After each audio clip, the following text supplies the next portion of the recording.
Blessings to all. Blessings to all. Welcome, welcome, welcome. Welcome, welcome, welcome. Happy Sabbath to all and Shabbat Shalom. Blessings on this wonderful Sabbath afternoon. Um, Family, what I have today for you is a pretty basic session. Okay, it's a foundational teaching. Okay, what I intend to expose is the truth of the prophetic words by our great prophet Moses when he said that before they crossed over the Jordan, he said they will be sent back to Egypt, this time in ships. I'm paraphrasing, of course, but that's what he said. Right before, after they were in the desert, right, for 40 years, basically going in circles, and before they crossed over the Jordan into Jericho in Deuteronomy, he basically made the statement that when we turn our backs on Yahweh, we're going to be decimated. We're going to be plucked off our land, and we're going to be sent back to Egypt in ships. So blessings to all, blessings to all.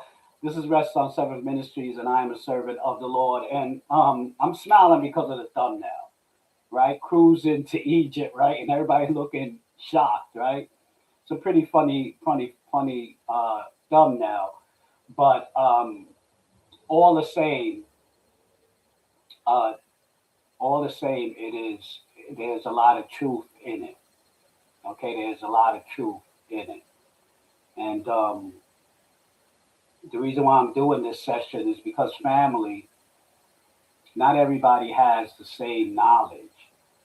There might be those out there, and happy Sabbath, family. Blessings to you all. Welcome, welcome, welcome to you all, and I hope you're really enjoying this lovely Sabbath. It's beautiful outside. It's just wonderful outside. So I hope you're enjoying it, and I hope you're at rest with the Holy Spirit. I pretty much, you know, I'm hyped because I've been in the spirit since last night. I've been in the spirit since then. Wasn't able to get much sleep. Lord, putting a lot of things on my mind. Y'all was putting a lot of things on my mind about his family, his children. And if I didn't get nothing else, if I didn't get no other message from the Holy Spirit, I got that he was pretty much putting a sense of urgency on me. He was sharing a sense of urgency with me. The times are dark. There's a lot going on in the world. You may turn on your regular news, okay, but you may not see a lot of it, okay. But when you tune into worldly news, so much going on.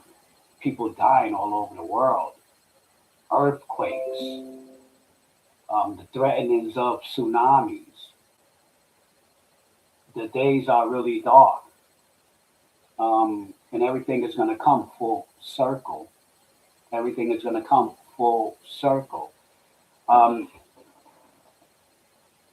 this is what I'm going to tell you in regards to a sense of urgency, family. I did a session a couple of weeks ago, all right? And in that session, I was reading to you the writings of Enoch, right? And I read to you when he was given the prophecy of the gathering, the so-called rapture, okay? For the Greek rapture, English derivation of the Greek raptudo, the rapture. but it's really called the gathering. Okay? And when he was given that revelation in heaven, and he was in heaven, and the heavens shook, and basically his spirit jumped out of him. He was like a dead man. And Yahweh had to come and revive him. He was given that prophecy in the 7th month, right? On the 14th day. In the 7th month, on the 14th day, which is the day of the Feast of Tabernacles. That's when we celebrate it. For us in the land that we are in today, that would be October 14th. That is our Feast of Tabernacles. And that's when he was given that revelation of the gathering, when the churches gathered. And in his writings, in Enoch's writings, okay, there was a terrible explosion. And the explosion happened on Earth. And the explosion was so bad that it shook the heavens. It shook creation. Now, Enoch was a man when he was a man taken to heaven. He wasn't transformed into his divine nature yet. He was a man taken to heaven. He couldn't take it. The explosion that happened and how it shook the heavens, his form could not take it. His form could not take it. Remember, you have individuals who receive visions, right? And their spirit is taken out of their body, right? But what's said about Enoch? What is said about him? They searched all over for Enoch and couldn't find Enoch. That means because when he was taken to heaven, he was taken in his body, he was just taken to heaven. Now this is, I don't want to get deep because that's not the session, okay? Because we all know that flesh and blood cannot inherit the kingdom of heaven. So you might say, well, brother, how is it that he's flesh and blood and he's bodily taken to heaven?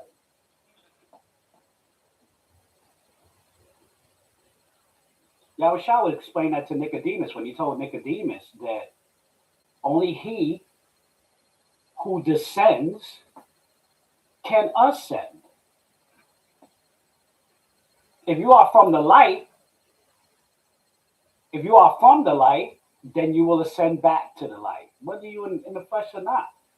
When Yah said that, when Yahushua said that, he meant if your beginnings is here on earth and you're not from the light, you can't inherit the kingdom of heaven. You may be able to inherit the kingdom that is to come. A lot of people get that confused, right? Let me explain that to you. Kingdom of heaven is the Father's kingdom above, which our Father and his children dwell in light. The kingdom of the Mashiach, the millennial kingdom, is going to be on earth. Those at their beginnings were on earth can inherit that kingdom. So I'm not going to go into all that, but I bring all that up to tell you that there's a sense of urgency. And I feel the Spirit just ushering me with that sense of urgency. So the best thing I can tell you is that when Enoch was given that prophecy, it was on the day of the Feast of Tabernacles when that explosion happened. That's in the 7th month. For us, that's October. October the 14th. That's when he was given it. What month is it? Right? Because our year starts April, Abib. That's how our year starts. And our 7th month is October. That's not far off, brothers and sisters. So if we're talking about having a sense of urgency, okay, we better make sure our I's are dotted and our T's are crossed. Because when you give up that breath, the last thing you want to be is on the other side and they're grabbing you and taking you and dragging you away. And you're like, I did this, but I did this and I did that. And your creator look at you and say, you should have done it all and not left the rest undone, like we're told in our covenant in the New Testament. Okay? So that's the message from the Spirit to you. Walk and produce fruits like there's a sense of urgency. And I'm going to say this now because once I get into the session, you know, I've been seeing YAH move very mysterious and miraculously these days. Make sure that you pray for others. Pray for everybody. As a matter of fact, set a day for yourself where you just pray for everybody else.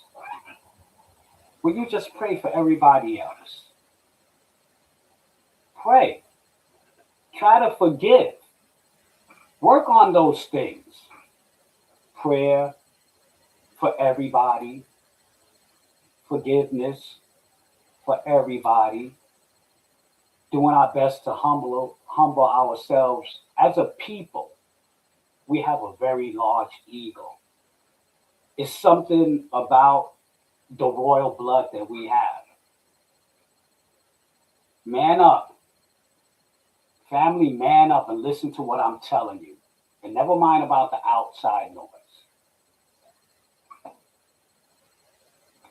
There's a royal blood that flowed through your veins. And all the children of Jacob. We're all brothers and sisters. We're all brothers and sisters, the children of Jacob, the Hebrews. And we have royal blood. We have royal blood in our veins. And there's something about that royal blood that causes us at times to be stiff-necked. It causes us at times to be, to have big egos. Look at us. Look at our talented brothers and sisters. Look at our musicians. Look at our singers. Look at our actors.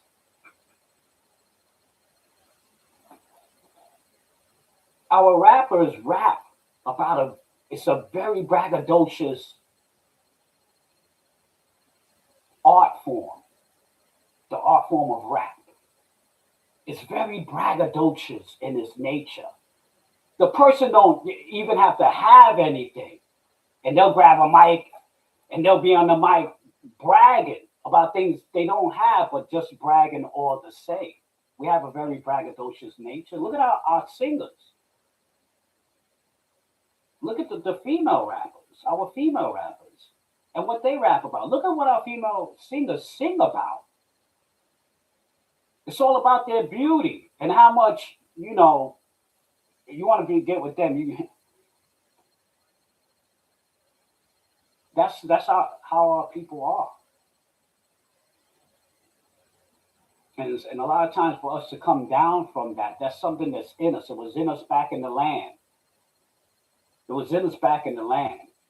It's always led us into a lot of trouble.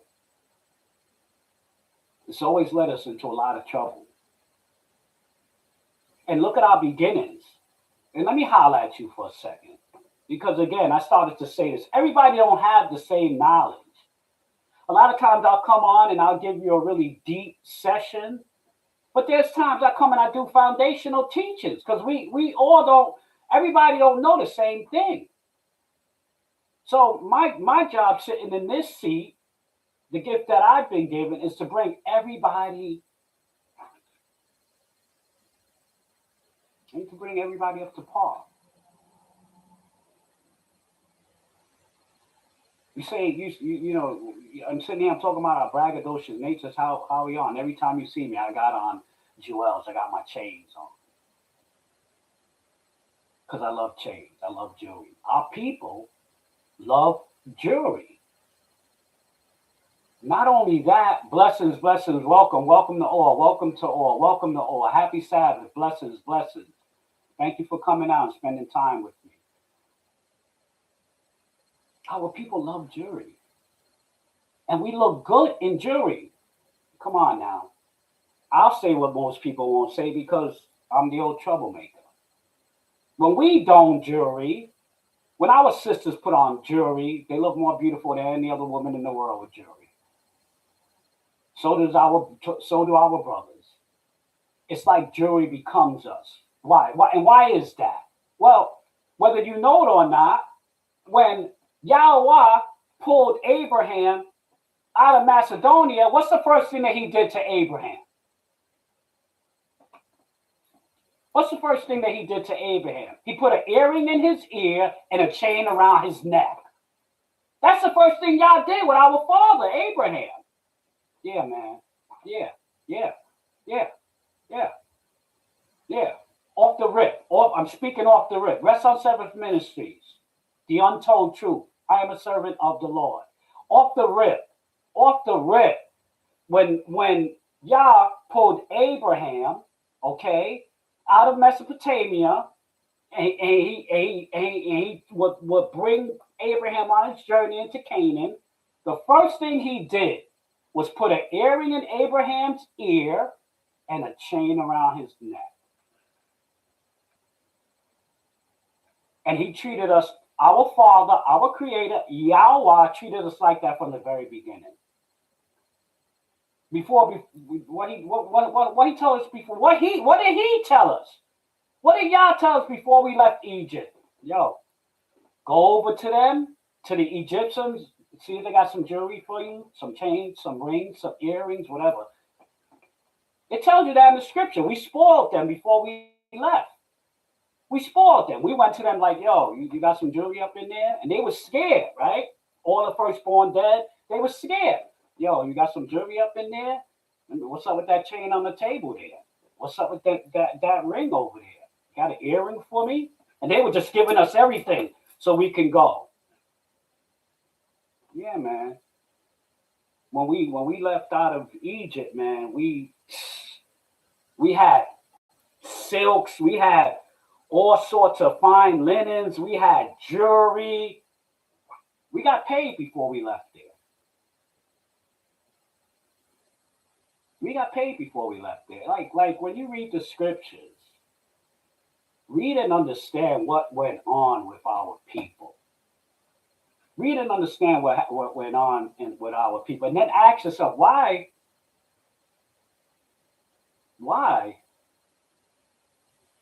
did Abraham have to be pulled out of where he was and taken to the land of Canaan? How come Abraham wasn't in his own land? And I just was speaking about this the other day. Because you read about Shem's, you read about the land of Canaan. You read Cush had his land. You read Japheth had the mountain, the Caucasus Mountains, Ararat and all that. What about Shem's land?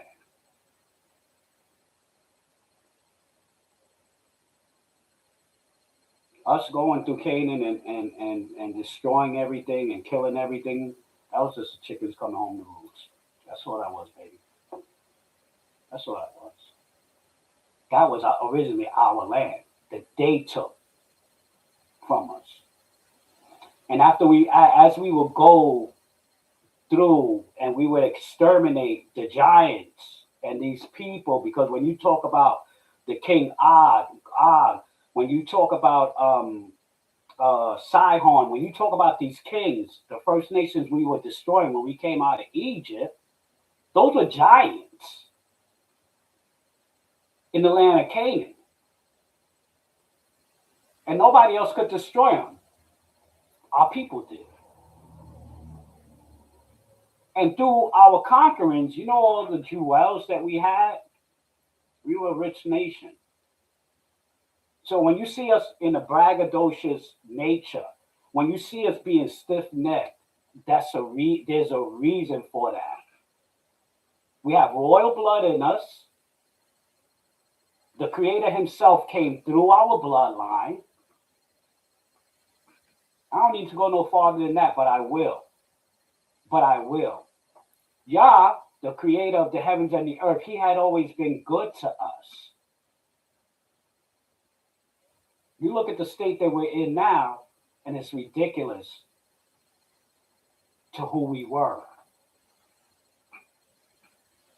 And the main thing that's ridiculous about it, brothers and sisters, is how we carried ourselves. How we, in our beginnings in our land, how we used to carry ourselves. Brothers, you think our sisters are delicate now?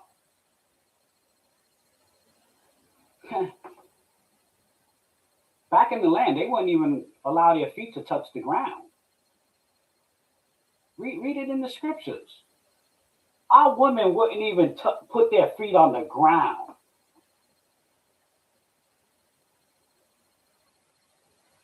Every household had men servants and maid servants. When you're talking about toe rings, when you talk about all the dainty stuff that the females wear around the world, go in the scripture and read about our women. They're the pioneers of that. All of it. It mentions the anklets, toe rings. It mentions all that in the scriptures. It even talks about our sisters and their well-set hair.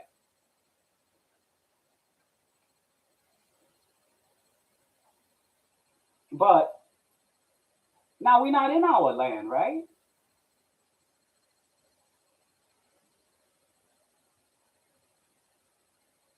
We're not in our land.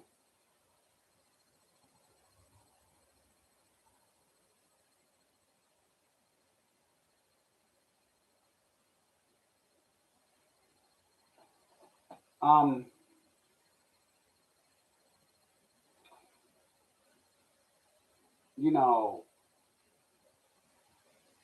when I make certain comments, and I make the comment about the jury, and I make the comment about the beauty of the so-called black woman. Okay? What has to be understood is that we were a nation that we were supposed to teach the other nations how to walk, how to be, how to carry ourselves. And I want to say all this too. I want to say this too. When you talk about the Hebrew today, the Hebrew comes in many different complexions. I keep saying that time and time again. So when we talk about the Hebrew and we talk about jewelry and all that stuff, okay, and the origin of these things and what was done with these metals and things of that nature, a large part of that, the whole package of how people should carry themselves, that came from our people. You can read about it in the scriptures, how all the nations wanted the Hebrew woman and the Hebrew men. The men for how mighty they was, the men for their building skills, and the woman just for their beauty and the wisdom they had alone. That and the teachings of Yah was to flow from our people to the whole world. That's what was supposed to happen. But now that didn't happen, did it? I'll sit here and I'll say to you that I'm a Hebrew. I'm a Hebrew of Hebrews, called by Yah. I know that I'm Israel. I don't have to see the blood in me. And if you're called and you're chosen and you're walking with Yah, you're walking in his commandments, who are you? Are you not Israel? Are you not Israel? So there's the matter of the physical perspective, and there's the matter of the spiritual perspective.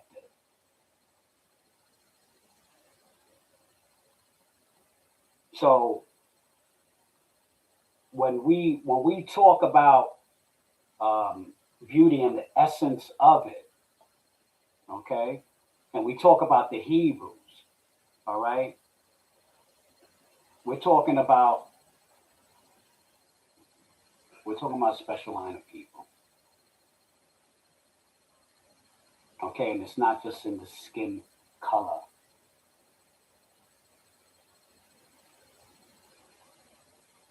The beauty of the Hebrew shines forth in any skin color.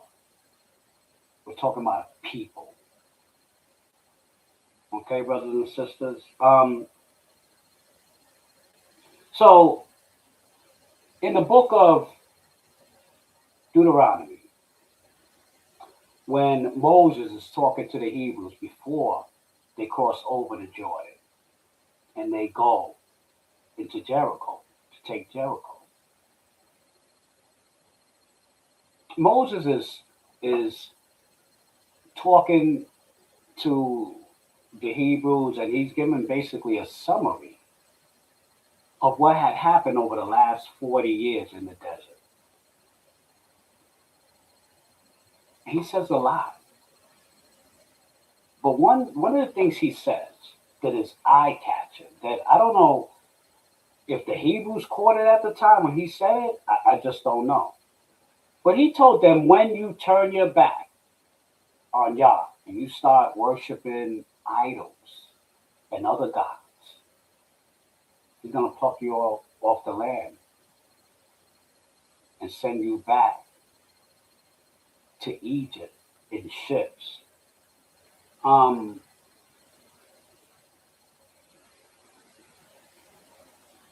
Today, the whole world is Egypt and Babylon.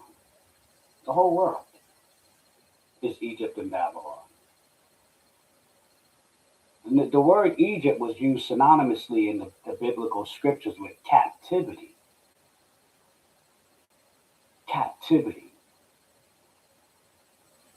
The word Babylon was used synonymously with a place of captivity. So when today when we talk about, even during the times of your minor and major prophets from Moses going forward, okay, it was biblical symbology. Yeah, the actual place Babylon did exist, and actual Egypt did exist. It exists today. But when Yah mentions to the Hebrews Egypt, that's captivity. When they were in captivity in Babylon for 70 years, and now Babylon is mentioned to the Hebrews, that's a place of captivity. Because when our people was taken to Babylon, most of them didn't come back to Israel when they were allowed to. They had already built homes, built lives in Babylon, so they stayed in Babylon. But today, we're scattered in the four corners of the earth. So we're in Babylon and Egypt because we were scattered into captivity. And real quick, if we talk about that word captivity, because when you look at captivity as just being, under chains and whips, that's one way to look at it. But one of the worst captivities is when your mind is in captivity, when you don't have knowledge of your culture, when you truly don't know where you're from, when your language was taken away from you,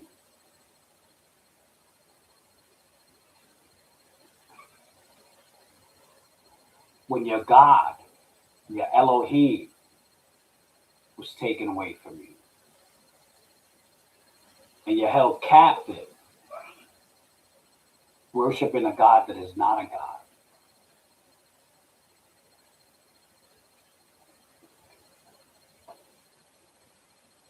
Honoring a culture that is not culture.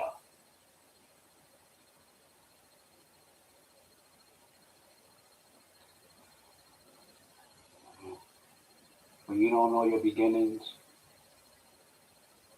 how can you know your end?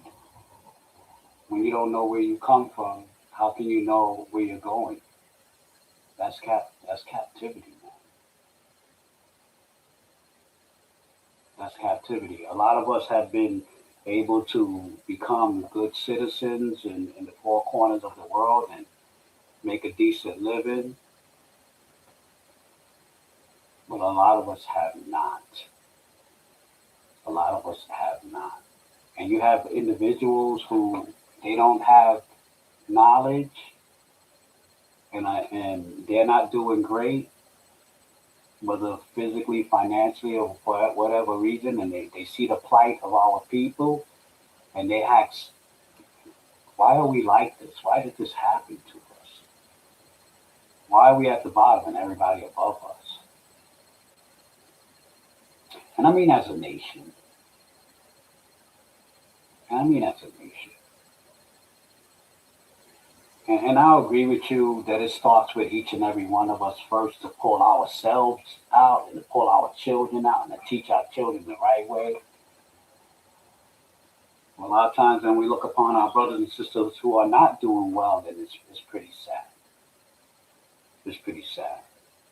So I just wanted to come out today and I wanted to put forth some truth directly from the scriptures that, maybe upon seeing it, maybe there's things you haven't read before, you have not seen before. Because, a lot of times, in order for people to teach the truth and who the true people of the book are, and who the book is truly speaking about, a lot of times priests or teachers, ministers, preachers, they have to go outside of the Bible and get history because there's a lot of history about our people hidden in books. And a lot of those books, man, have been written by Jewish scholars. And you know how it happened? It happened. It happened. Yeah, blessings, brother. Blessings, blessings, blessings to you. Great, great. And that's what we strive to be, great citizens. Um, a lot of times, you know, you strive, man. You strive to do right, right? You strive to go forward, and a lot of times,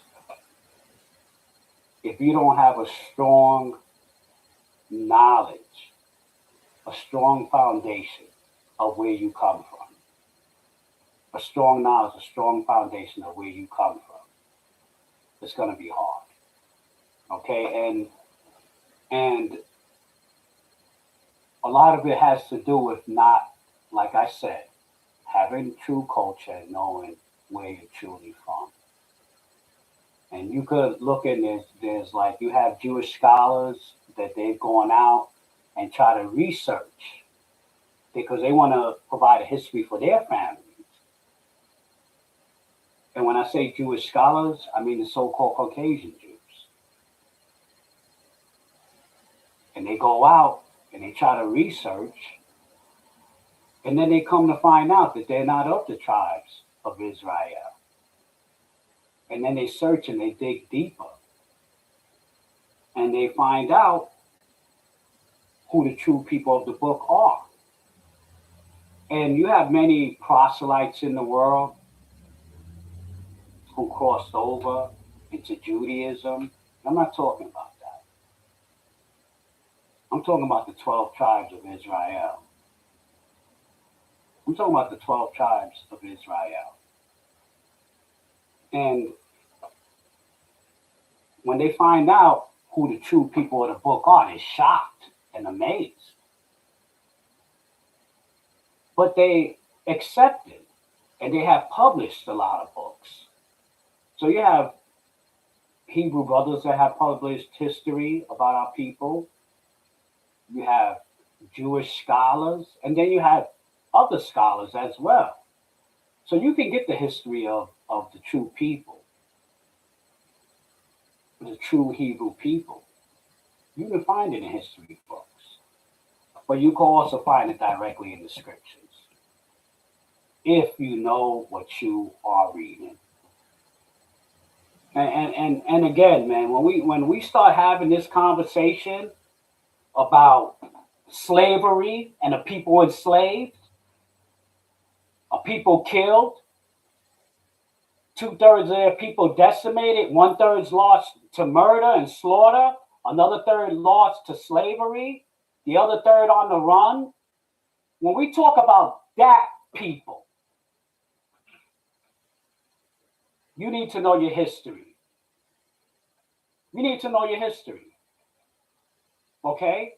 And not even that. I'm just talking about that right now. When we start talking about salvation, when we start talking about our gospel and getting into the nitty gritty of it, you know what? A lot of people ain't going to be happy.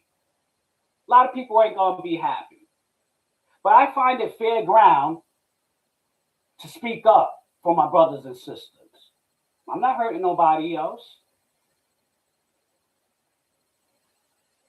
And I don't just know the truth of my people. I don't just know the truth of my people. I know the truth about most races in this world. The same way I'm sitting here and doing this session, I could give you a session on the children of Japheth. I could give you a session on the children of the Canaanites and where they come from. So I'm not a one-trick pony. I love everybody, but truth is truth and history is history, and it has to be known. It has to be known. And when we talk about salvation and we talk about the kingdom that is to come, all colors and all nations are going to be there. But let us, each and every one of us, know our plight, and let each and every one of us know about each other, and let each and every one of us accept each other with truth, in truth. Okay? Okay. How did we get back to Egypt? And who are the people that went back to Egypt? That's what I intend to show you. Okay? That's what I intend to show you. So let's go to Deuteronomy, 4th chapter, and the 14th verse. Deuteronomy, 4th chapter, and the 14th verse. Oh, yeah, I'm sorry, family. I was kind of late. Usually I put up all the scriptures, okay? I put it in the chat, but I've been unable to do that right now. I came in kind of late, so I was unable to do that. So I'll give you a little time to turn to the scripture. So we're in Deuteronomy. We're in the 4th chapter and the 14th verse. Okay? 4th chapter and the 14th verse. All right. Let's get it. And Yahweh commanded me at that time to teach you. Now, of course, this is Moses speaking, right? This is Moses' writings, the book of Deuteronomy, right? You have Genesis, you have Exodus, you have Leviticus. Fourth, you have Numbers, and 5, Deuteronomy. That is what is called the Torah. The first 5 books of the Bible. That is Torah. That is the Torah. Okay? All right. So this is Moses before they went into Jericho, before they crossed over the Jordan, after they had been in the desert for 40 years. This is him giving an oration to all the Hebrews and summarizing everything that happened in the past and what's going to happen going forward. All right. And Yahweh commanded me at that time to teach you statutes and ordinances, that ye might do them in the land which ye go over to possess. Statutes and ordinances to do in the land that you go over to possess. When you go into the land of Canaan, these are the statutes and ordinances you are to walk in. Okay? What has to be understood about statutes and ordinances, they were given for when we were in our land. There's certain statutes and ordinances we can't carry out in the land that we're in captivity. These statutes and ordinances most of them was to keep in our land. I think there's something like 632 of them or something like that, but don't quote me. Find out for yourself. But that's a mistake today. When certain brothers and sisters talk about keeping certain statutes and ordinances, that was given to us when we was in the land, for the land. We're not in our land and activity now. And that's why certain of them were nailed to the cross. And certain of them, we couldn't even keep them anyway. We didn't even keep them when we were in our land. But that has to be understood, okay? That's why it says that here. 15, take ye therefore good heed unto yourselves, for ye saw no manner of similitude on the day that Yahweh spoke unto you in Horeb out of the midst of the fire. You didn't see nothing. Moses saying, watch yourself. Take heed to yourselves. Because when Yah spoke to us out of the fire, you didn't see no similitude or nothing. You didn't see no man. You didn't see no animal. All you see was the fire and smoke, and you heard his voice. Let's go forward. Lest you corrupt yourselves and make you a carved image, the similitude of any figure, the likeness of male or female, the similitude of any figure, the likeness of male or female. So now if the great prophet Moses is saying this to the Hebrews, don't do this.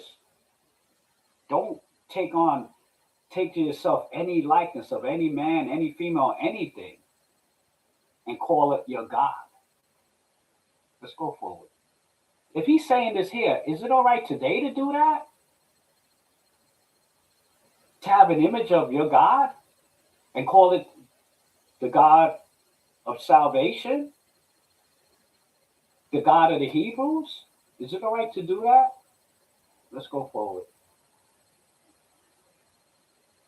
The likeness of any beast that is on the earth, the likeness of any winged fowl that flieth in the air, the likeness of anything that creepeth on the ground, the likeness of any fish that is in the waters beneath the earth. And lest thou lift up thine eyes unto heaven. So, first of all, you ain't supposed to make the likeness of anything and call it God. Nothing. Nothing. Nothing. It's supposed to be in the likeness of God. From beast to fish to man to woman. Now let's see what's said about the heavenlies. And lest thou lift up thine eyes unto heaven, and when thou seest the sun and the moon and the stars, even all the hosts of heaven, shouldst be driven to worship them and serve them, which Yahweh thy Elohim, your God, hath divided unto all nations under the whole heaven. But Yahweh hath taken you and brought you forth out of the iron furnace, even out of Egypt, to be unto him a people of inheritance, as ye are this day.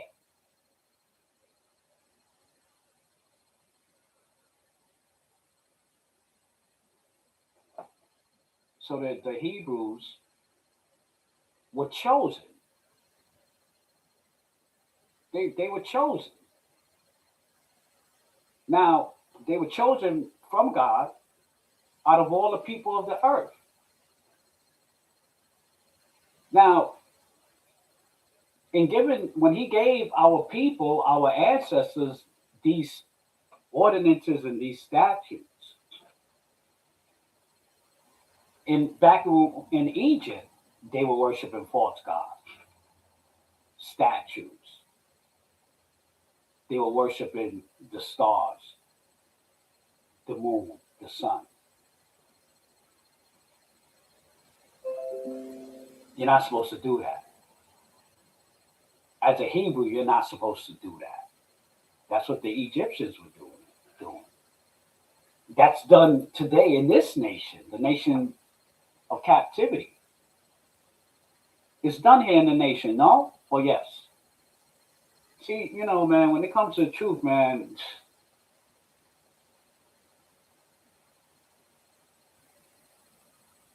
we're in the nation. We have children. Our children thrive. Our children go to school. We're in the nation. It's all right to know truth. I don't see the problem with knowing truth. I really don't.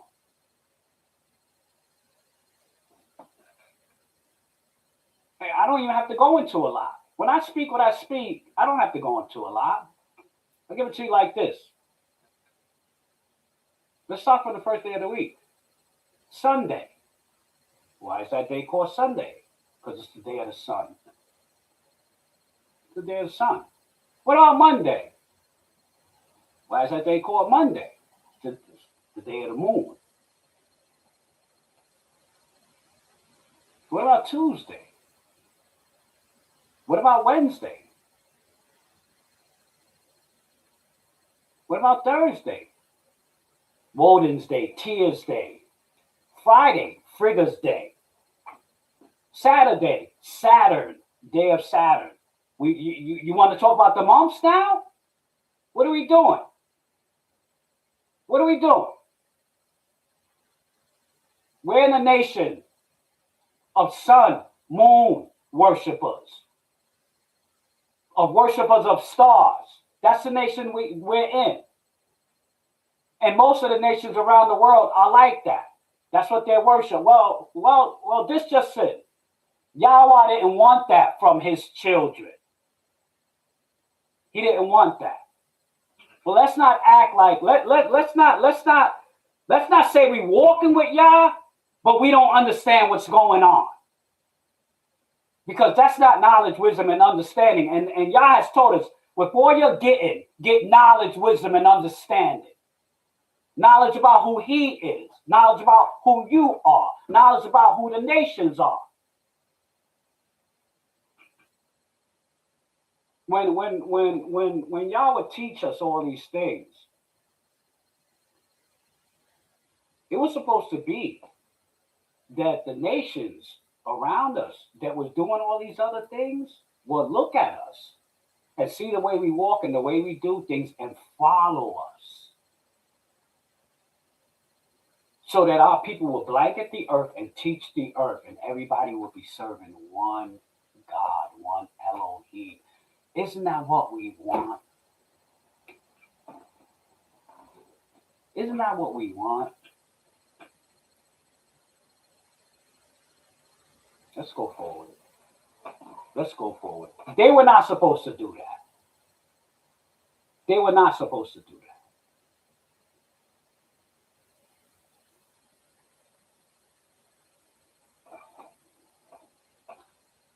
And I'm going to tell you something. When you read the New Testament, because you got people out there that only read the New Testament. You got people out there that only read the Old Testament. And it's just ridiculous to me because you can't have one without the other. Would you start a movie in the middle? No, you want to see the movie from the beginning. Would you stop seeing the movie in the middle of the movie? Would you stop it there? No, you want to see it to the end. You can't have one without the other. You have to have the Old Testament and you have to have the New Testament. You have to have knowledge of both because each one gives credence to the other. Each one gives credence to the other. This New Testament gives credence to the Old Testament because the prophecies are fulfilled.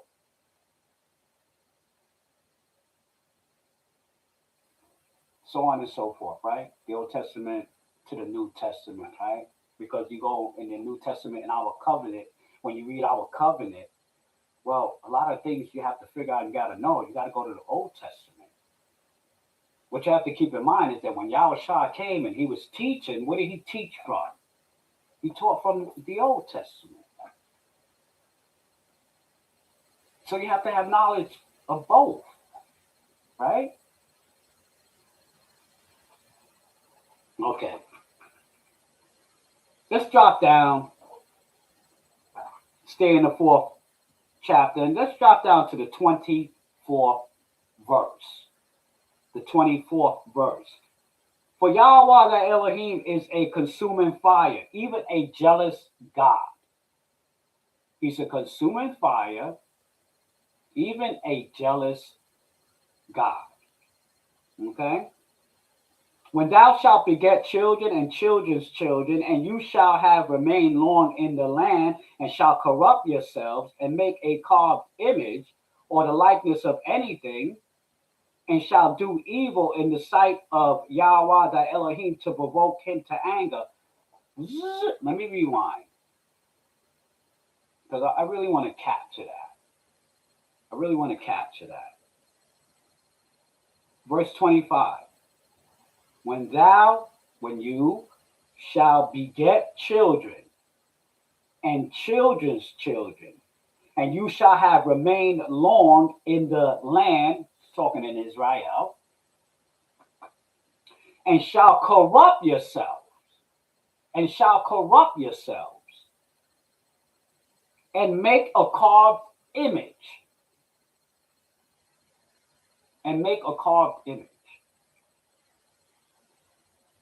or the likeness of anything, and shall do evil in the sight of Yahweh your God to provoke him to anger. Now, what's strange about this, which is what I said earlier, I don't even know if the Hebrews caught it when he was telling them this. He said when they do it. Moses, before they crossed over the Jordan and into Jericho, he said when you do it, meaning you're going to do it. Moses had already had knowledge from Yah that our people was going to do it. So he said, when you do it, I call heaven, 26th verse, I call heaven and earth to witness against you this day. I call heaven and earth to witness against you this day. that you shall soon utterly perish from off the land whereunto you go over the Jordan to possess it. You shall not prolong your days upon it, but shall utterly be destroyed. And Yahweh shall scatter you. He's going to scatter you.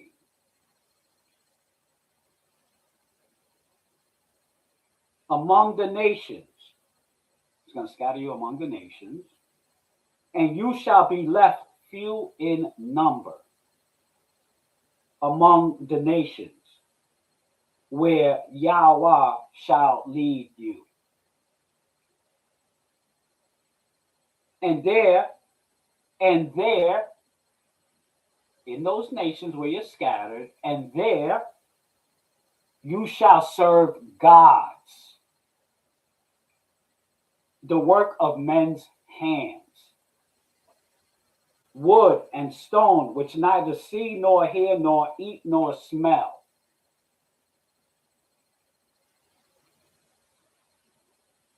But if from there thou shalt seek Yahweh thy Elohim, thou shalt find him, if thou seek him with all thy heart and with all thy soul.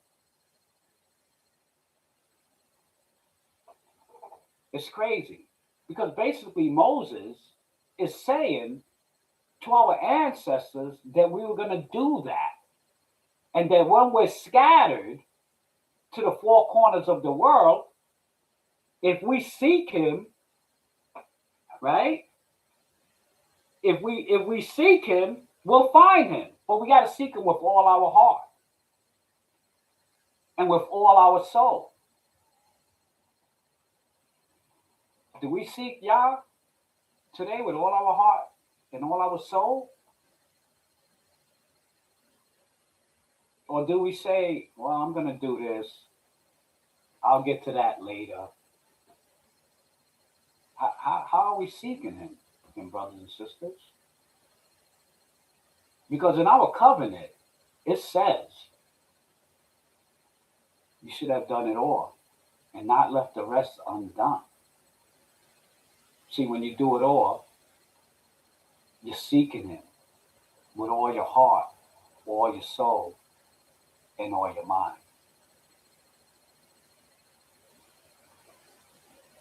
When thou art in tribulation and all these things are come upon thee, even in the latter days, let's pick that up from the top again.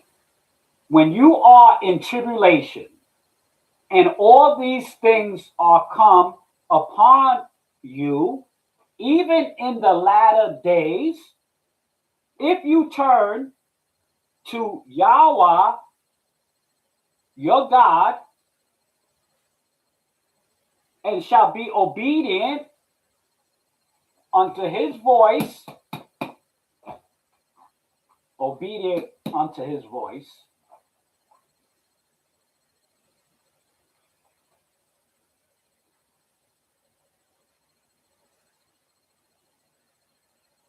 for Yahweh thy God is a merciful God. He's a merciful Elohim. He will not forsake you, neither destroy you, nor forget the covenant of thy fathers which he swore unto them. Now I told you about how Yahweh spoke face to face with Abraham. He also spoke face to face with Moses in the tent. Tells you that in the scriptures. Yah called Abraham his friend. Yah loved Abraham. He also loved our fathers Isaac and Jacob.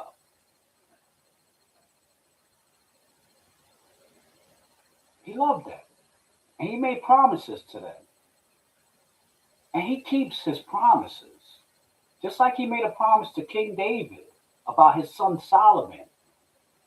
And when Solomon sinned, he didn't rip the 10 tribes away from him while Solomon was on the throne. He waited. because he made a promise to his father. One thing Yah cannot stand is covenant breakers.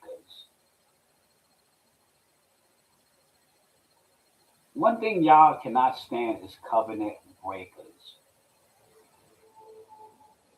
If you make a covenant, do it. If you're not going to do it, don't make the covenant.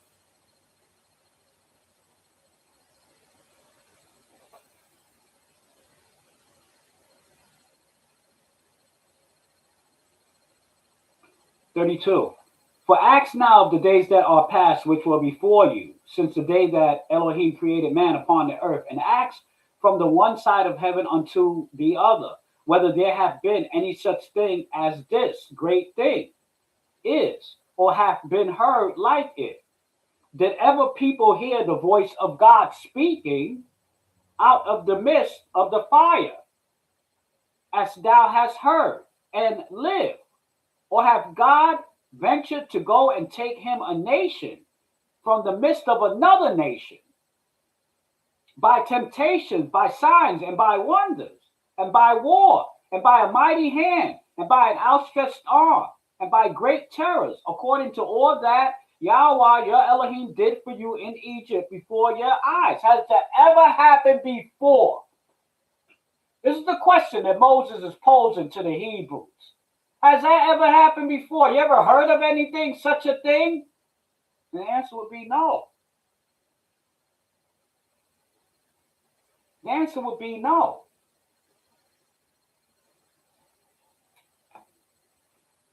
I'm gonna freeze right here, and I wanna say something, man, because one thing you're gonna understand about me is when I come to you, man, I do these sessions, I speak truth. I speak truth, sound truth that you can see in the scriptures.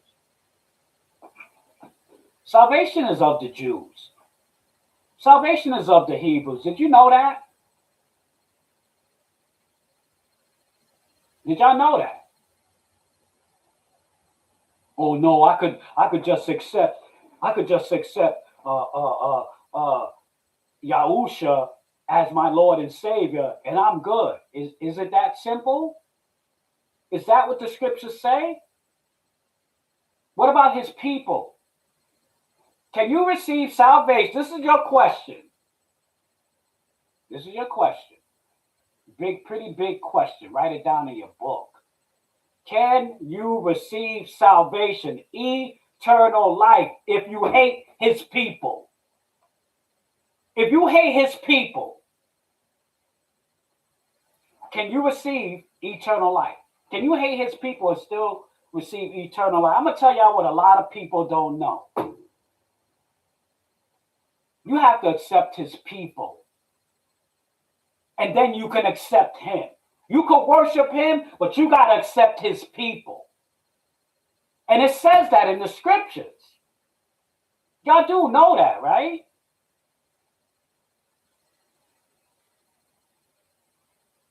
Y'all do know that, right? A lot of people don't know that. Like, you can't hate the Hebrews. You got a lot of people, right, that they're in the Church of Jesus, and they love the Jews, the so-called Caucasian Jews. They love the Jews. They love them.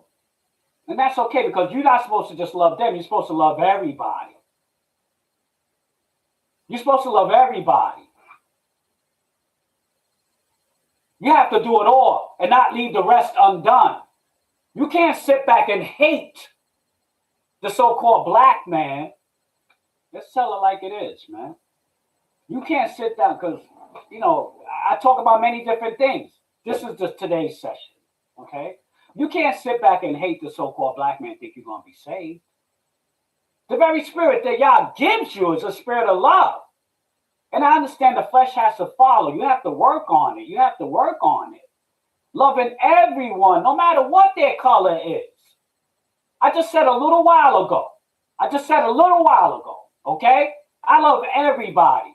But it's my job to know the history of all the people of the earth.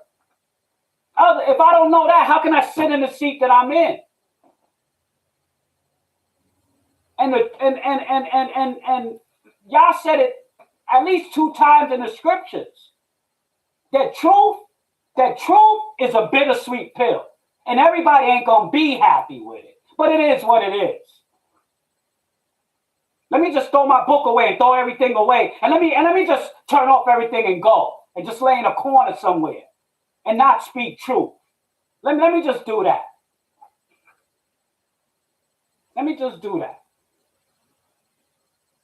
We should all be ready to hear truth, listen to truth, find out truth, follow truth, seek truth, and walk in it. Each and every one of us, no matter how much it hurts.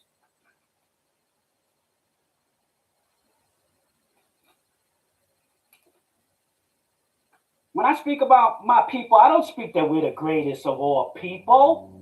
I speak the truth about our people. We're a very braggadocious nation, and we could be stiff-necked. It says that about us in the scriptures.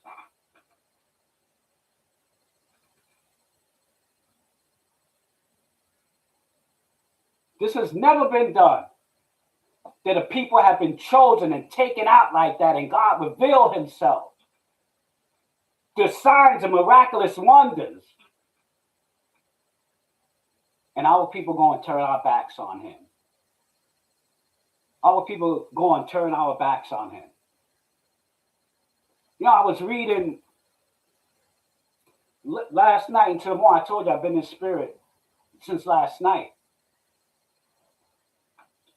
And I've read it so many times in the scriptures, and I came upon it again last night. Nowhere in the scriptures does it say that the Gentiles profane his name. And this is going to bug y'all out.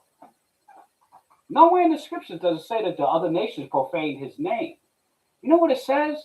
3 witnesses in the scriptures? That the Hebrews profane his name. And the Spirit hit me with that last night. I was like, what? I was like, wait a minute. Scriptures say that we profaned his name. We did that. And I finished my readings and I sat there and I was talking to the Lord and I was thinking about all the scriptures I ever read, and I was like, and I remembered in the book of Acts. I remember the book. If you watch my videos, I did a video not too long ago about the prophet of Rome named Elymas.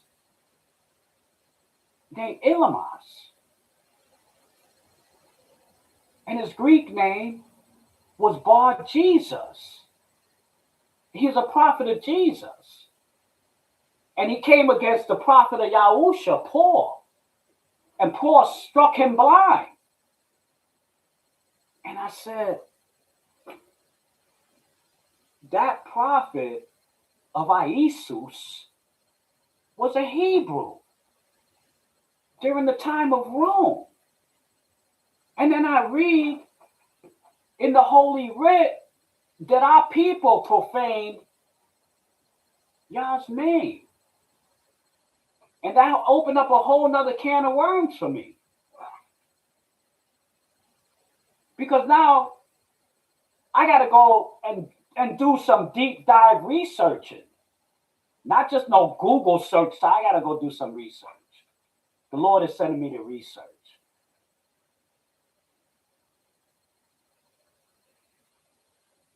But when I seen that and the Spirit spoke to me, man, I was like, no.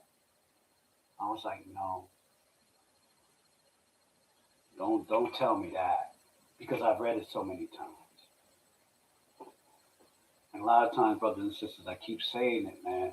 You're going to come up against truth that you're not going to be happy about, but it's true.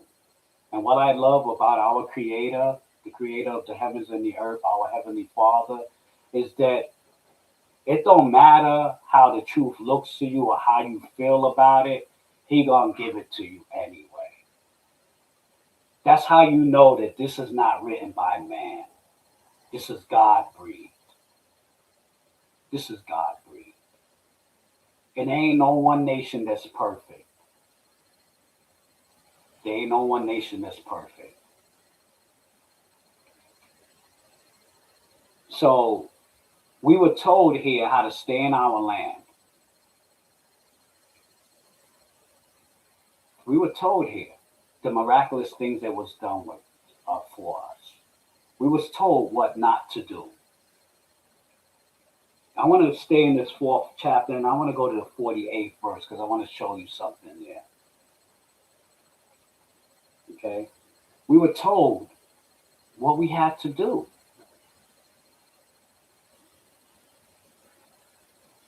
To move ahead in righteousness, to continue to receive the blessings from Yah. We were told. I want to show you something only because I want you guys to know this. I don't know if you know it or not, but I want to give you this piece of knowledge. Over here in the 48th verse of this 4th chapter, it says, from Aroah, which is by the bank of the river Arnon, even unto Mount Zion, which is Hermon. When I was, and I had that highlighted from the past because I don't know if you know that, family, that Mount Zion, Mount Zion is in Jerusalem. Mount Zion is also Mount Hermon. Mount Zion and Mount Hermon is the same mountain, and they reside in Jerusalem, and it resides in Jerusalem. The fallen angels, right, in the writings of Enoch, they descended and landed on Mount Hermon. That's where they landed. When they descended from the heavens and they fell from heaven, they fell to Mount Hermon. And that's when they did incantations and agreements about what they were going to do. The fallen angels. When Yahushua went up there with his apostles, he went up there with 2 of the apostles, right? And he was transfigured. His head reached above the heavens and he shined all white. He was in his divine nature. And Moses and Elijah appeared to him on Mount Hermon. It's the same mountain. When the Holy Spirit came down on Pentecost, the upper room, that locale sat on Mount Hermon.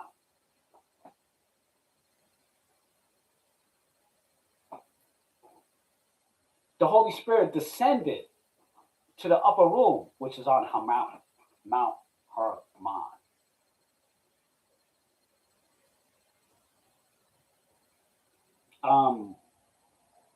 As a matter of fact, the highest United Nations manned outpost, guess where it's at? Mount Hermon. It was established there in 1973.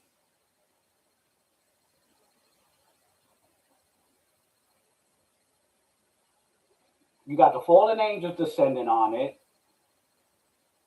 They came and took women, right? And lay with women, had children. That's how we got the giants. They descended down to Mount Hermon.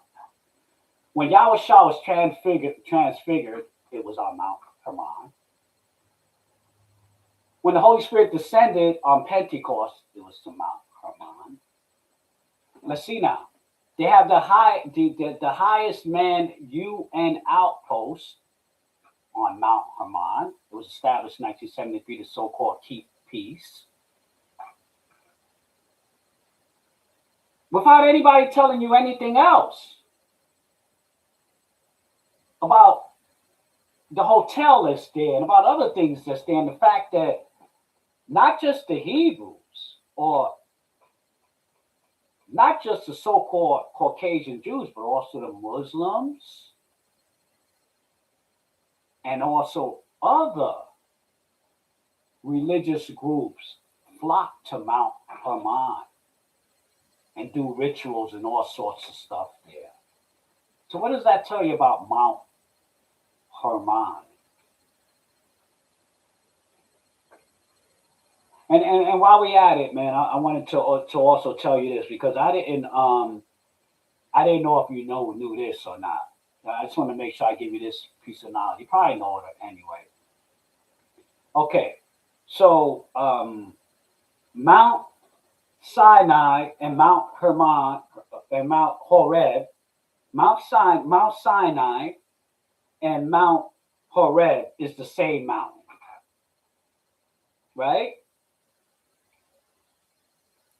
Mount Zion and Mount Hermon is the same mountain. Now, that's in Jerusalem, okay? Mount Sinai and Mount Horeb is the same mountain. That's the mountain where the Ten Commandments was given to the Hebrews, Mount Sinai. That's the mountain that Moses scaled, climbed up, and he was there for 40 days and 40 nights. Mount Sinai. It's the same mountain as Mount Horeb. Mount Horeb is basically the whole mountain and the little region around the mountain. So whereas Mount Sinai is the one peak on the mountain of Horeb.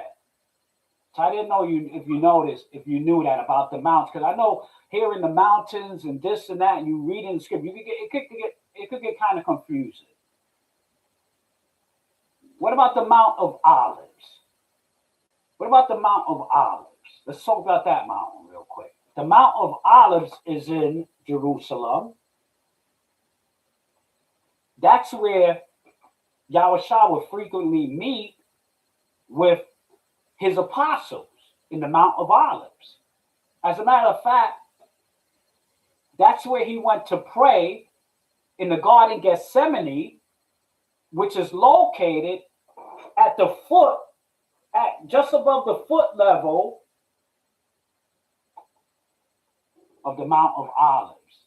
Mount of Olives meaning wine press, or I'm sorry, olive press, because that's where they had the basically the olive vines and all that, and they would do the pressing up there on top of that mountain.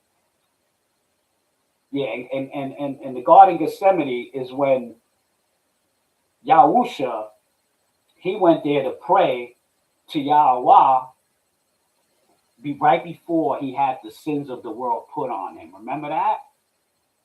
And he told the apostles to stay awake and keep watch for him because he knew they were coming to get him. So he wanted them to keep watching. They kept falling asleep.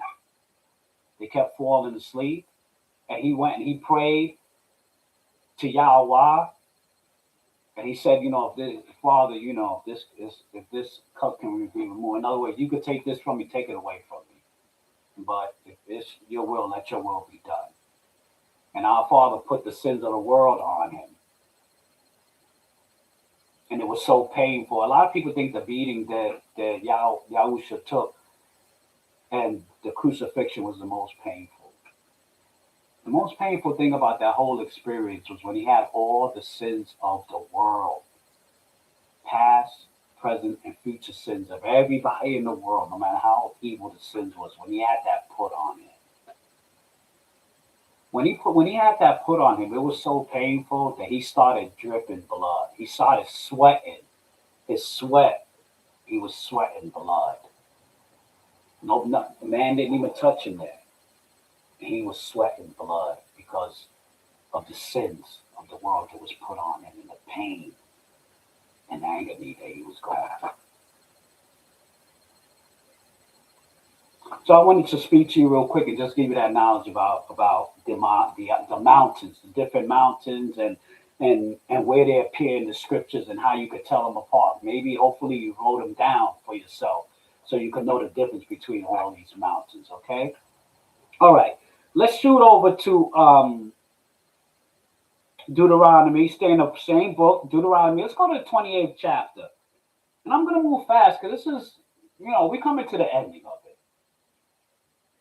Okay. I've already showed you that they were given commandments in regards to the sun, the moon, the stars, and in regards to worshiping false gods. You wasn't supposed to have no image of nothing and bow down and worship it. You wasn't supposed to have no dealings with the sun, the moon, and the stars. Okay? They were given that commandment.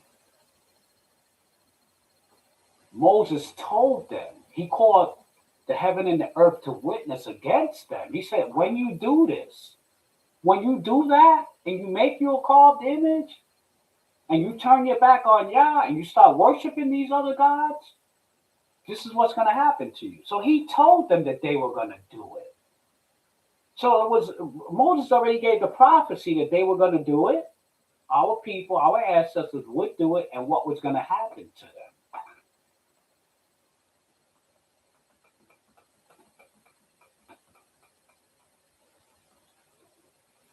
If all that stuff didn't happen with our people,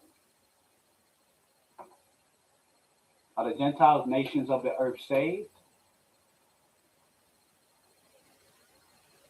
If our people don't do that?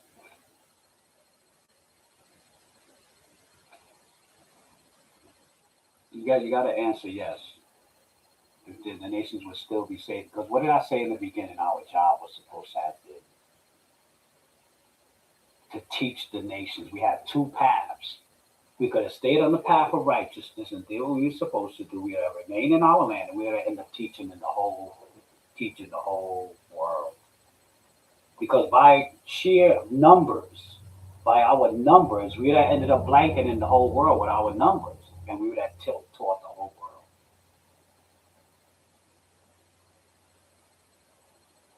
world.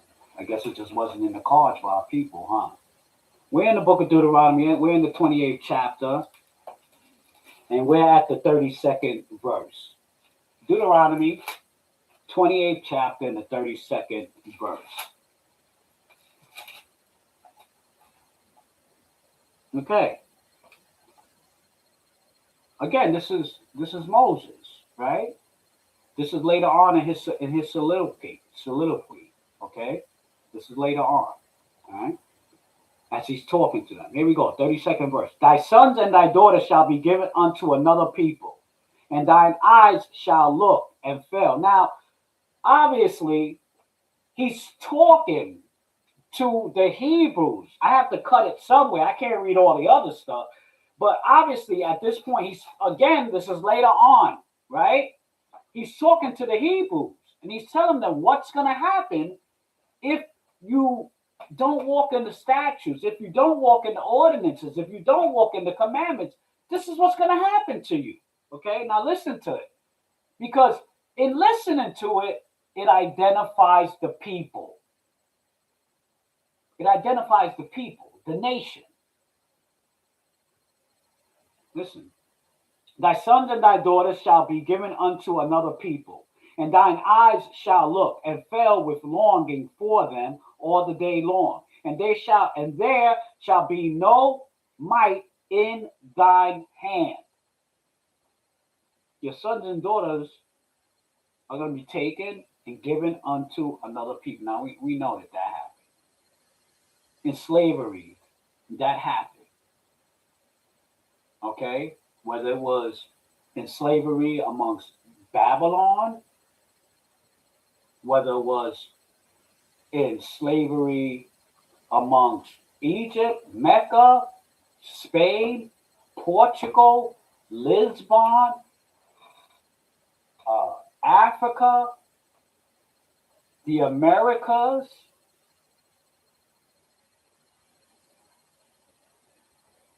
that's what happens. Your daughters, your sons are taken away and they're given to somebody else, sold to somebody else. The fruit of your land and all your labor shall a nation whom thou knowest not eat up. And thou shalt be only oppressed and crushed always, so that thou shalt be mad for the sight of thine eyes, which thou shalt see. Yahweh shall smite thee in the knees and in the legs with a sore boil that cannot be healed from the sole of thy foot unto the top of thy head. Of course, this sore boil is spiritually speaking. Okay? It will cover you and take over all of you. All right? 36. Yahweh shall bring you and your king, whom you shall set over you, unto a nation whom neither you nor your fathers have known. And there shall you serve other gods, wood and stone. Wood and stone.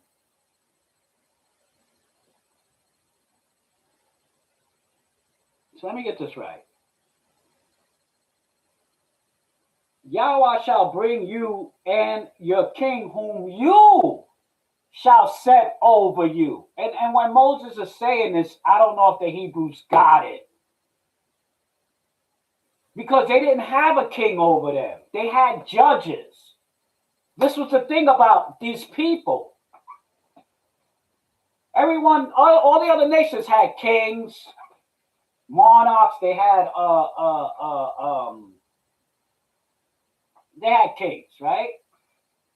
The Hebrews didn't have kings over them. Each man of his family was a king, and each woman was a queen, and the children were princes and princesses, and each household had men servants and maid servants. Moses said, who you set over you, you set it, and that's what happened. That's what happened. I believe it was during the time of Samuel the prophet. They went to him and they wanted a king. They didn't want no more judges.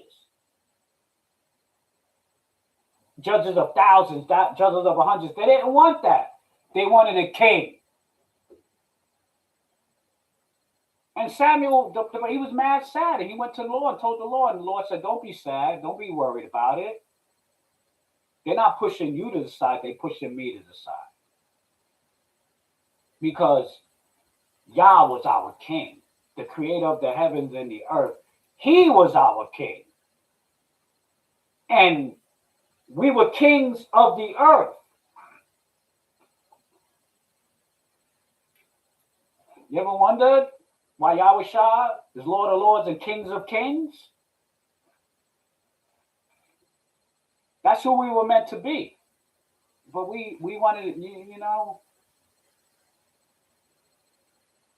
I'm talking about sad. When you just think about the beginning to the end, it's just sad. We wanted a king. We wanted a physical king over us, like the other nations had. We was forever looking at the other nations and wanting to be like them or have what they have.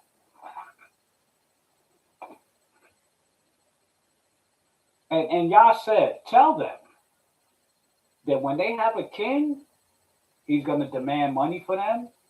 They're going to have to pay him for his service. You're going to have to pay for his horses. You're going to have to pay for his carriages. He's going to take your children and put them in his army. He's going to do this. He's going to do this. And tell them, the way the king goes, that's the way the people go.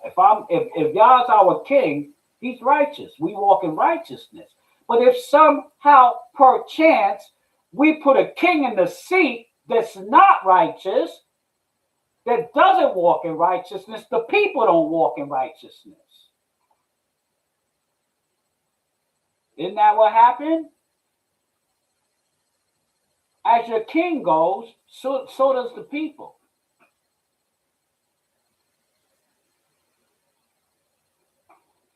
As the king goes, so does the people. So Moses will call it out right here. Moses will call it out right here. Okay?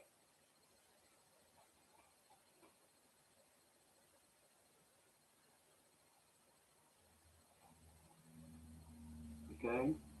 Verse 37.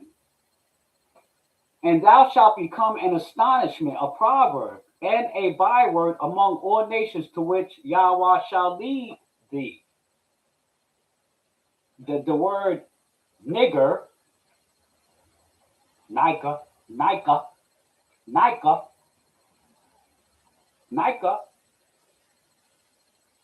the origin is Hebrew.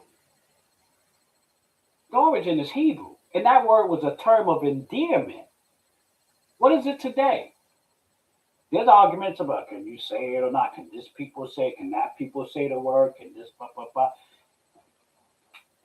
It was a term of endearment. Now it has been turned into a byword.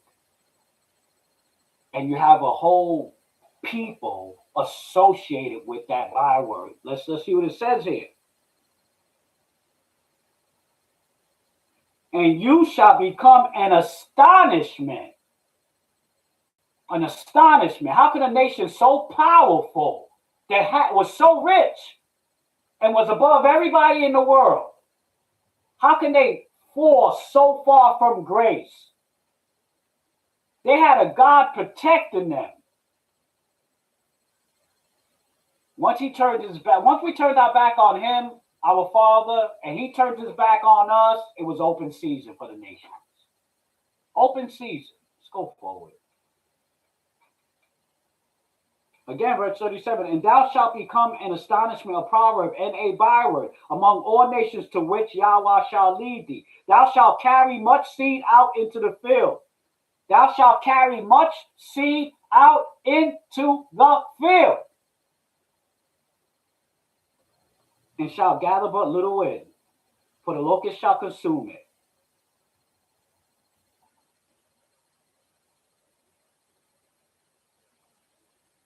Thou shalt plant vineyards and dress them, but shalt neither drink of the wine nor gather the grapes, for the worms shall eat them. Thou shalt have olive trees throughout all thy borders, but thou shalt not anoint thyself with the oil, for thine olive shall cast its fruit. Thou shalt beget sons and daughters, but thou shalt not enjoy them, for they shall go into captivity. All thy trees and fruit of thy land shall the locust consume. The sojourner who is within thee shall get up above thee very high, and thou shalt come down very low. He shall lend to thee, and thou shalt not lend to him. He shall be the head, and thou shalt be the tail. Moreover, all these curses shall come upon thee, and shall pursue thee, and overtake thee, till thou be destroyed, because thou hearkenest not unto the voice of Yahweh thy Elohim, to keep his commandments and his statutes, which he commanded thee. And they shall be upon thee for a sign and for a wonder, and upon thy seed forever. Let's go back. Let's read that again, 45. Moreover, all these curses shall come upon thee, and shall pursue thee, and overtake thee, till thou be destroyed, because thou listened not unto the voice of Yahweh thy Elohim, thy God, to keep the commandments, and his statutes, which he commanded you. And they shall be upon thee for a sign, and for a wonder, and upon your seed forever. Because Thou servest not Yahweh the Elohim with joyfulness and with gladness of heart for the abundance of all things. Therefore shalt thou serve thine enemy.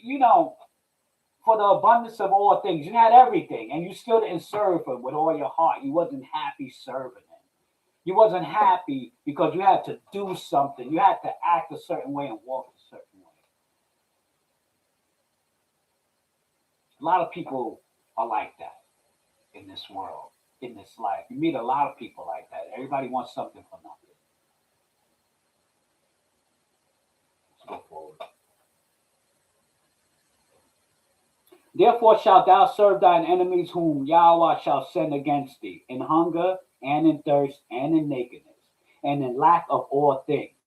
And he shall put a yoke of iron,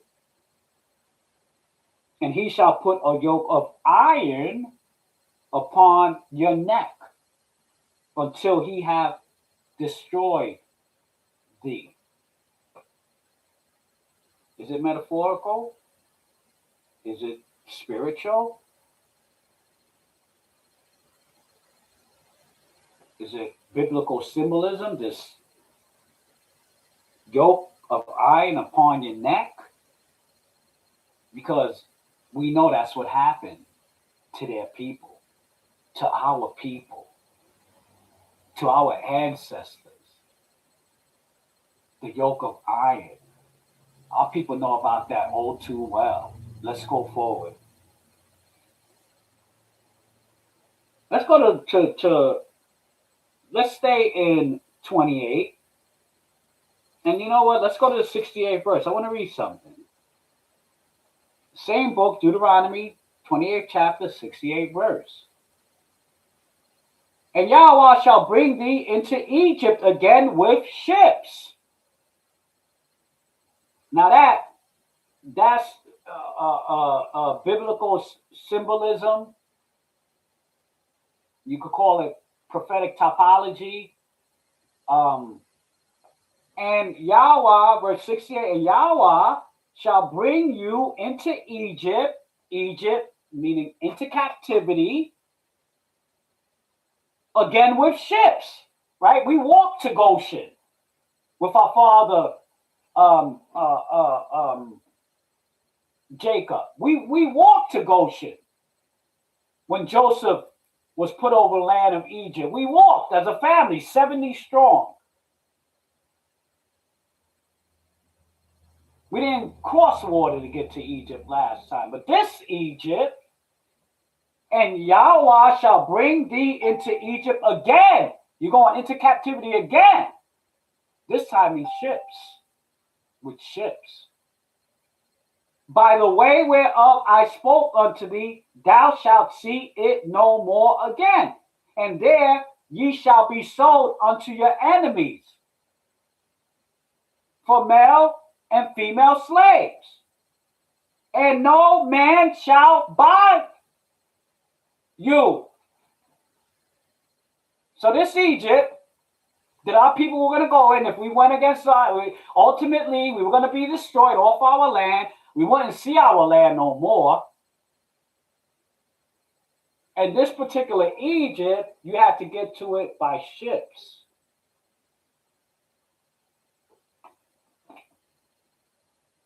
And then you're going to be sold unto your enemies for male and female slaves. And no man shall buy you. What does that mean? Bonds, bartering systems. They didn't really have to take from their wealth to get us. They made it easy, like free labor. You had. The Bible speaks about men trading in bottles of wine to take a Hebrew boy and turn him into a harlot. Our enemies. They would come in to the draft with bottles of wine, trade a bottle of wine and get yourself a Hebrew. And that always killed me. Every time I come upon that in the scriptures and I read that, I'm like, why doesn't it say that they traded in bottles for females?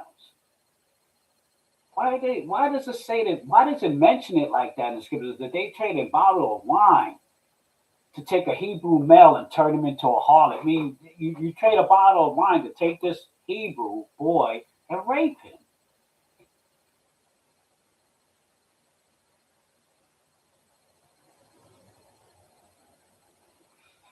Man, I always say it, brothers and sisters, man, you want to hear some stories about slavery and also about the Civil War. You want to hear some stories, go to Liverbox. Go to Liverbox. On Liverbox, they have a library where you could pull actual um, stories from the slaves, interviews from the slaves. A lot of them, they have recordings of it. Where you want to hear some stories, you need to go check those stories out because, like, to understand slavery and what really went on and just how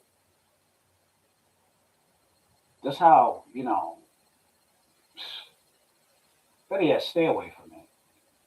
Better yet, stay away from it. Stay away from it. All right. Okay.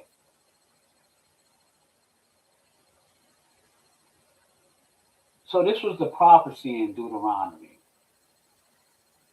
It describes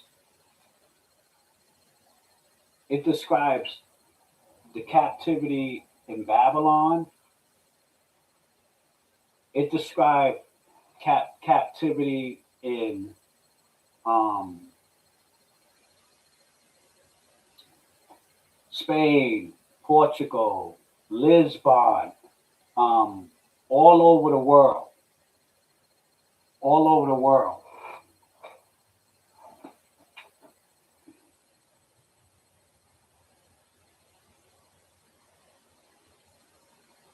Yeah, yeah. When you go to a lot of different platforms that have research on it, right? You better make sure you get your witnesses. You better make sure you get your witnesses. You get more than one witness, 2 to 3 witnesses, usually it's true. So not just on Liverbox, but any platform, any research you're doing. Let's be clear. You don't just go there and get one thing. You search for other to complement it. You search for receipts. And if you investigate properly to always do the work of a Berean, you'll have the truth and find the truth you need. Never settle and never be a parakeet. So if I guide anybody, any place, make sure you follow those standards.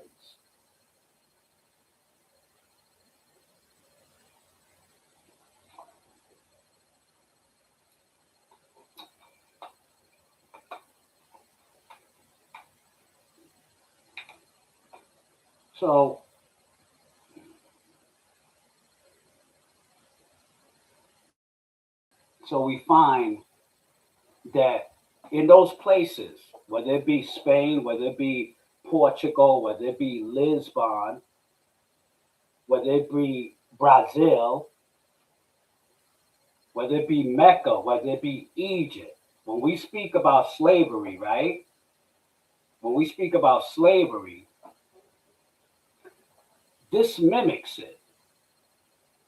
But now, when you read here in the 68 verses of the 68 verse about the ships, and you read here about shall be sold unto your enemies for male and female slaves, and no man shall buy you.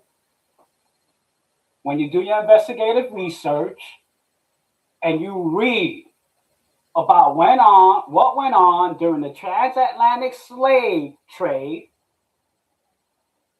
okay, you will find out that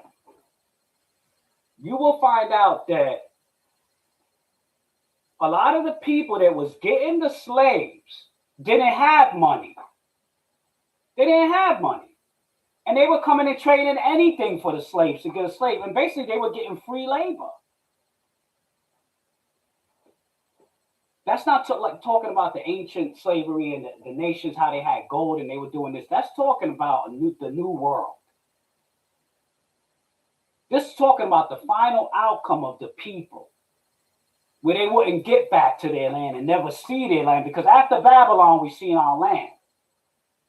It would be after that destruction that took place between 66 AD and 70 AD that we wouldn't see our land no more.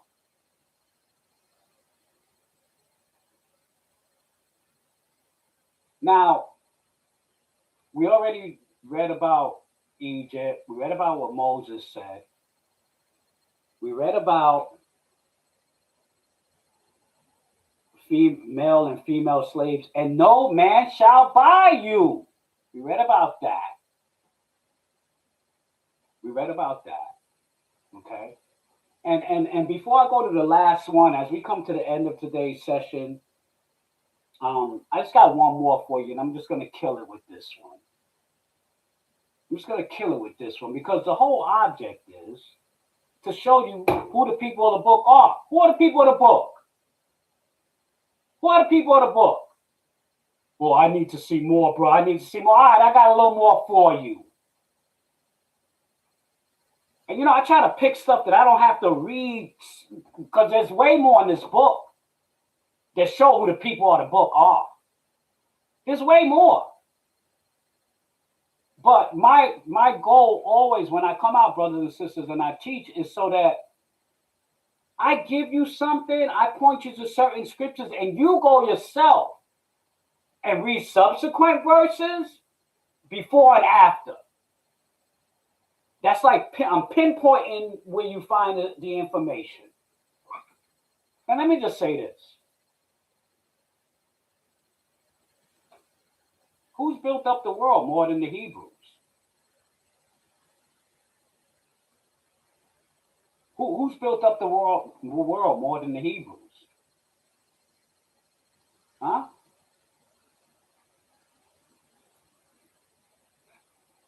Should I get into who the original Greeks were? Should I get into that? Should I get into the 300? Should I get into the Spartans? Should I get into that? Into the phalanx fighting system? Should I get into all that and who developed all that? Should I get into who built up the empires of the world? Should I get into that? Should I get into who built up Egypt? Should I get into who built Babylon? Should I get into who built the Americas? Should I get into who showed them in Africa the water systems and structured government, even after they were colonized before us, before our people? Should I get into all that? Which way should I go? Yeah, brothers and sisters, when you go out there, man, you get your 2 and 3 witnesses. And when you know your truth, and you got it, nobody can tell you nothing. Because you know your truth. You done your research. You ain't parakeeting and following nobody. A lot of brothers and sisters, people tell them things, and they follow, and they walk with Yahweh, but they don't know how to truly worship him. They don't know their true history, because they wasn't really shown. They were told certain things in their ear, but they weren't really shown who they were, and who they are, and how strong our people are, and how we carried ourselves. As we bring it to a close, brothers and sisters, Isaiah 20th chapter, Isaiah. We'll get off Deuteronomy, because I was going to show something in Deuteronomy. Some other stuff. I was like, you know what? Let me take you to Isaiah. I want to show you something.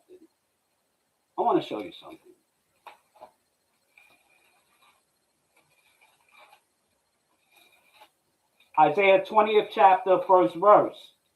Isaiah 20th chapter, first verse. Let's get it.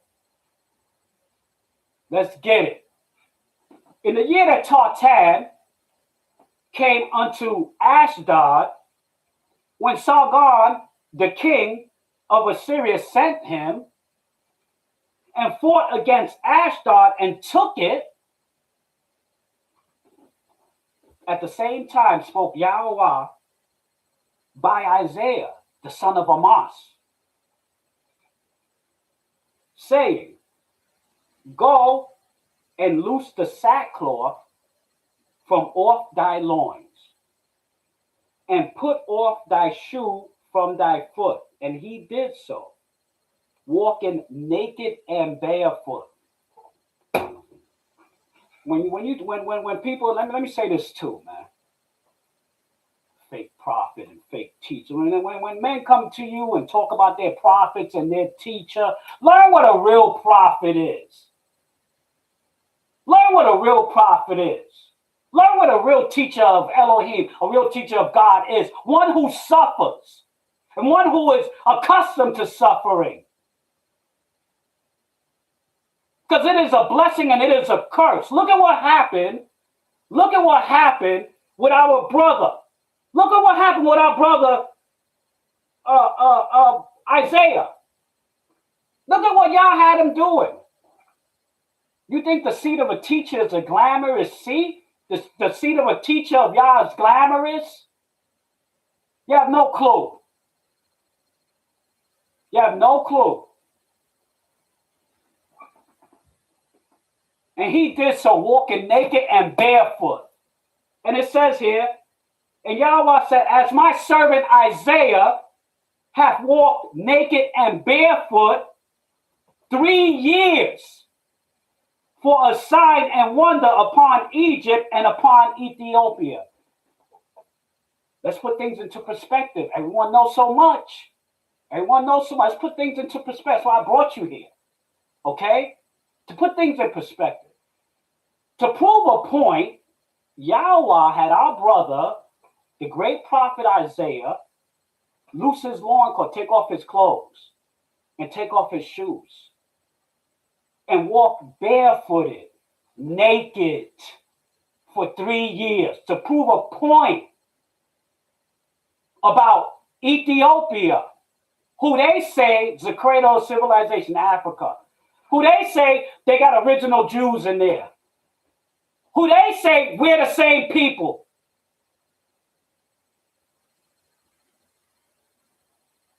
Brothers and sisters, I love you all, man. I come to teach truth. I do this because Yah has called me to do this. Okay, I didn't want to do this. This wasn't my choice. I was called to do this. And I come out and I come to bring truth. And when I speak to people, don't want to hear certain things. But when you talk the truth about our people and what happened with our people, it's fine and dandy. It's always fine and dandy. Let me read you something. Pay attention. Gain knowledge in all it's getting. Be slow to speak and quick to hear.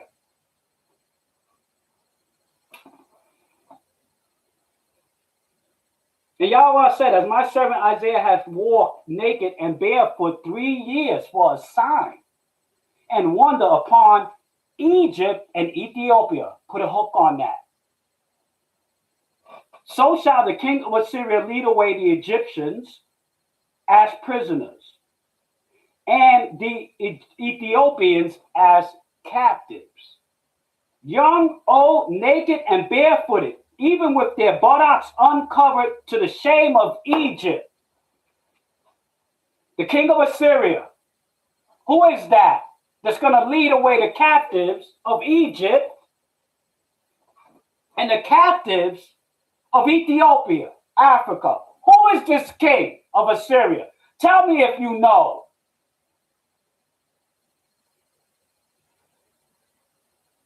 Because you're going to find out that there was wars between Assyria and Egypt. And yes, Assyria took over Egypt. Yes, that did happen in ancient times. But they didn't take slaves out of there and pull slaves out of there. That's not what they did. So what's going on in this conversation right here?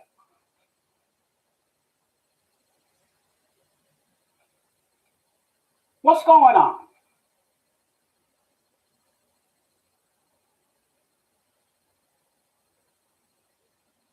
What's going on here in this conversation? Huh? So shall the king of Assyria lead away the Egyptians as prisoners and the Ethiopians as captives, young and old, naked and barefoot, even with their buttocks uncovered, to the shame of Egypt. So y'all had Isaiah walking around for 3 years, naked, to prove a point, to show that the captives that's going to be pulled out of Ethiopia and Egypt are going to be naked. They're going to be taken into captivity, and they're going to be naked with their buttocks out. Let's go forward. Verse 5. And they shall be afraid and ashamed of Ethiopia. These captives are going to be afraid and ashamed of Ethiopia. Their expectation.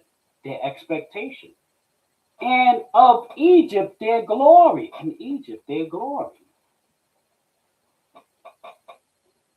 the inhabitant of this coastland, and the inhabitant of this coastland, meaning he's talking about, what is he talking about? Israel, the inhabitant of that coastland. Judah shall say in that day, behold, such was our expectation. Let me ask you a question. In this writing, who is this king of Assyria? Remember the conversation when that Gabriel had? Remember that conversation Gabriel had with Daniel? Who is the king that Daniel couldn't, that Gabriel, the angel, could not be? Who was the king of that nation, that beast system? It was the dark one. So this king that's being spoken of, this king of Assyria, is the dark one. The king of all these Gentile nations. The dark one. Let's go forward. And the inhabitant of this coastland shall say in that day, behold, such was our expectation, where we fled for help to be delivered from the king of Assyria. And how shall we escape? These captives that were taken out of Ethiopia and out of Egypt, they fled there. They fled to Africa to hide. They fled to Egypt to hide during the invasion and the destruction of their country. And now the king, which is they right here, they're calling him the king of Assyria in this scripture right here. They're calling him the king of Assyria. This is the dark one. This is the dark one. And the nations who brought the nations against Israel. So now you see these captives that fled to Egypt. They fled to Egypt. They fled to the west coast of Africa, to Ethiopia.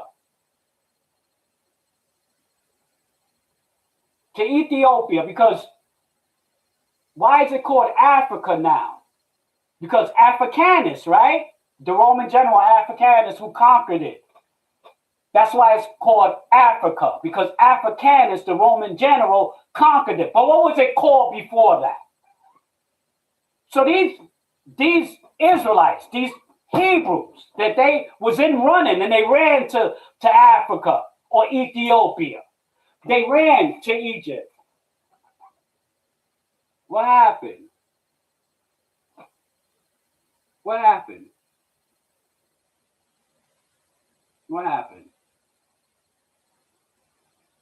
What happened here? Verse 4. So shall the king of Assyria lead away the Egyptians as prisoners and the Ethiopians as captives, young, old, naked, and barefoot, even with their buttocks uncovered. Okay, to the shame of Egypt. All right, and they shall be afraid and ashamed of Ethiopia. They're going to be afraid of the Africans now. They're afraid of the Africans now. Okay, they're afraid of the Africans now because they went into Africa to be protected and to mingle and hide, but the Africans end up giving them up. So did the Portuguese. So they're out of Brazil. So Yahweh is telling you right here who the people of the book are. The ones who ran, who was the same complexion as the Egyptians, and they ran over there to be hidden and be amongst them. They ran over to Africa to hide. And those same people gave them up into captivity to the king of Assyria. Who's the king of Assyria? The dark one. Who's the king of all these Gentile nations.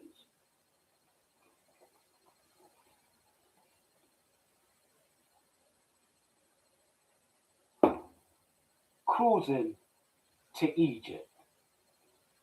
Oh my. Oh my.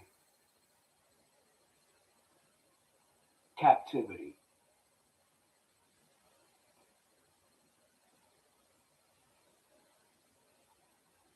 The people of the book. The history books that they teach in school is not going to tell you all that. They'll tell you about the people taken out of out of the west coast of Africa, and how the Africans turned against each other and gave each other up. But that's not what happened. These people fled. They fled there for asylum. They fled to Egypt for asylum. They were always fleeing to Egypt for asylum. And even when y'all told them, don't go there, they still went. And now this king of the nation, who's called at this point in the book, the king of Assyria,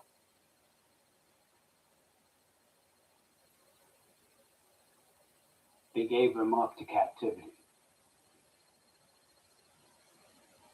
That is the people of the book.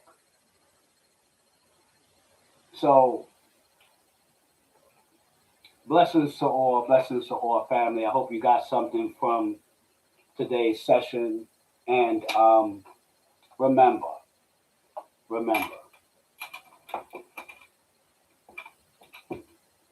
you're going to always be told a lot of different things. But it's always best for you to walk in truth and keep your head up. Walk in truth, do your own investigative work, so that when you open your mouth and you speak, you know that what you're talking about.